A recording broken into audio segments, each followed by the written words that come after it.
Hello and welcome to the update. I'm Michelle Stevenson. The federal opposition says it's likely to support planned laws cracking down on doxing. The government wants to criminalise the malicious publishing of someone's personal information. Labor is fast-tracking the legislation after data from an online chat group of Jewish writers and artists was released on the internet. Shadow Cybersecurity Minister James Patterson says the reform is welcome. On one level, it's sad that it's necessary in 2024 in Australia to pass a law like this. It should be self-evident that it's not a good idea to assemble lists of Jews, publish their photographs, their social media channels and their places of employment. But if a law is necessary to stop this from happening, then I support it. Anthony Albanese now claims the failed voice referendum was a necessary step to move forward as a nation.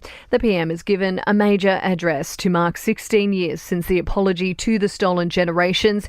He says he respects the referendum result, but the government has more work to do to improve life for Indigenous people. It was never the end. It was the means to the end. The end is reconciliation. The end is closing the gap in life expectancy, in education outcomes, health outcomes, housing outcomes. Lisa Wilkinson has unleashed on her former employer, claiming she was left to shoulder the blame for derailing the Bruce Lehrmann case on her own. The former Channel 10 star and the TV network are being sued for defamation over an interview with Brittany Higgins. Ms Wilkinson is seeking more than $700,000 in legal fees from her former employer. Services Australia is trying to process almost 1 million claims for health and welfare payments. The agency responsible for Centrelink, Medicare and child support is hoping to slash the backlog by 60% by the middle of the year. And the Queensland Government has confirmed it is considering mandatory meth testing for all homes being sold or rented amid concerns children and the elderly are being exposed. Sport and entertainment are next.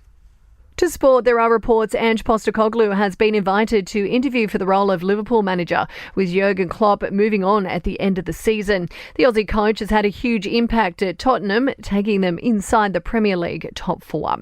In your entertainment news now, and scientists believe they've decoded why Taylor Swift has become such a global phenomenon.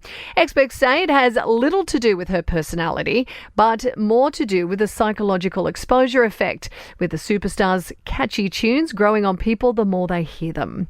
Meantime, those extra Swift tickets that went on sale in Melbourne and Sydney were snapped up pretty quickly. Fans jumping online for their last chance to see her live. And Kylie Minogue is set to be honoured with the global icon gong at next month's star-studded Brit Awards. The Aussie star will also perform at the event. That's the latest from the Nova Podcast News team. We'll have another episode of The Update for you tomorrow. I'm Michelle Stevenson.